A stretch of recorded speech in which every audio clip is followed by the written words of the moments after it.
Hello, I'm Karma Kitaj, and I'm your host for A Livelihood, New Careers as We Age. And today we have Judith White. Judith used to be an entrepreneur. She had started a business many years ago called Global Child, which was a business that had to do with training young children in foreign languages. And she sold that business, and then she started something completely different. So we're going to talk to her today about how she segued into an entirely new career in the nonprofit world. And so welcome, Judith. Thank you, Karma. It's so nice to be here. Thank you for having me on the show. Oh, I'm pleased to have you.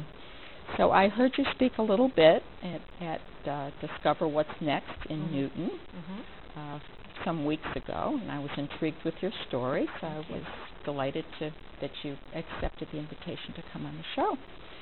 So where should we start? I know you wanted to say a little bit about the business that you had started yourself years ago called Global Child. So why don't you let us know about that? Okay. Global Child was really resulted from what I had been doing previous to that. I had majored in French and then picked up Spanish when I was in the Peace Corps. I knew I wanted to use my languages. I also discovered that I really enjoyed teaching, and I was starting a family and wanted to be home with my children. So I ended up combining all of that in teaching languages called Foreign Language for Young Children out of my home and developing materials. And Newton, at the time, where I lived for 17 years and raised my family, was a wonderful place to offer that for children kindergarten through 6th grade, because parents in Newton are very education-minded and understand that's really good for children. But after a number of years, I had lots of material. It was like a laboratory to test and develop for all the different age groups and see what worked and what didn't. And I formed a partnership. The mother of one of my students, actually, Carlisle Carter, had a background in foreign language publishing.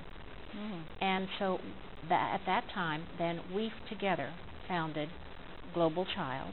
That was in 1992.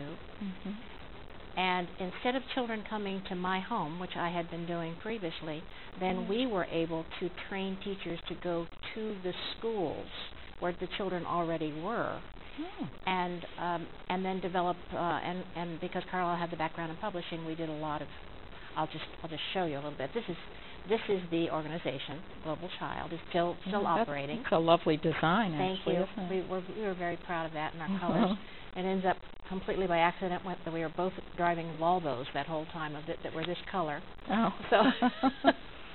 And so we actually developed 24 different curricula, starting with kindergarten, and this tells exactly how to teach it and what to teach, and this was for the teachers. Each teacher got one of these according to the class she was teaching, and with a cassette, we made cassettes with all the songs on it and some instructions. And then we also developed, to go with each of the 24, that's 12 in French, 12 in Spanish, a booklet for parents and children to use at home with all the material that is being taught on the cassette for them. When you were creating and running Global Child, to what extent did you get it involved in fundraising?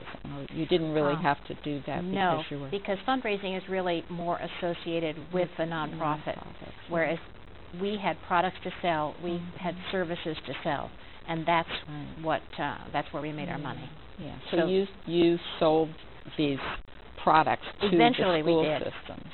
Eventually we sold them online. But what the parents paid for was a class for their children to come once a week, and their children received this as part of it.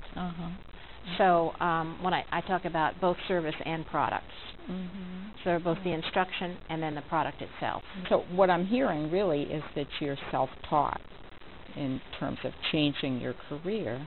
You're self-taught in development, right?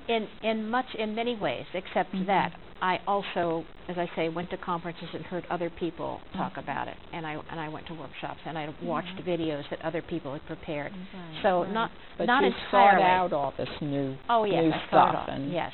put it together in a way that was comprehensible. Yeah, I knew I didn't want to go back to school to get another degree in anything at that point in my life, and I felt that I had enough skills, having been an entrepreneur and run my own business, that I could move those into another area as long as I had the content down. And that's so I just concentrated on the content. The primary job I've had in development then was as Director of Development at Latin American Health Institute, also known as Latino Health Institute. And in order to prepare for development, though, I looked at a lot of videos, went to a lot of workshops, many conferences, and since I have a background as an educator, for me, the best way to learn something is to teach it. So I would take each area of development, whether it was plan giving, or whether it was individual gift solicitation, or whether it was grant writing, or whatever it was, and I would develop a course around it. And then I was teaching those courses at the Boston Center for Adult Ed and also at the Technical Development Corporation. That also gave me legitimacy so that I could apply for a full-time job. I got references from all of those, excellent references, and I could carry those forward. Okay, so you segued into this new career after really teaching yourself, getting yourself up to speed. And you say you got a job at the Latin American Health Institute. Okay, so we do have a little bit of a video we can show about that.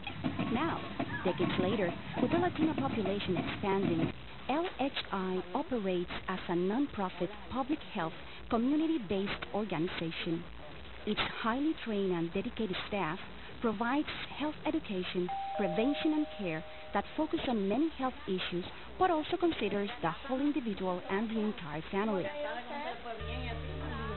For example, LHI asks, are pregnant women getting the prenatal care they need? Are our children getting the best possible start in life? In our programs for mothers-to-be, we provide medical advocacy and referrals as well as emotional and educational support. At our meetings, they learn good parenting skills and explore community resources. During home visits, we observe parents and children in their own environment and offer early positive reinforcement or suggestions.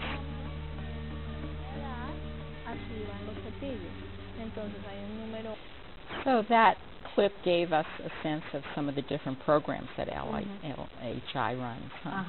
It's a public health agency, and I say that we offer PI. It's prevention, and intervention, and education. And you saw a lot of education going on there, both out in the community, where one caseworker went to a family and was showing them things and checking on the kids and how things were going. And that's part of the Las Comadres program, Mothers Together. Thank you so much, Judith. This has been lovely learning more about you and about what you've been doing. So Thank you, I appreciate Carla. your coming on the show. Thank you. I enjoyed it very much.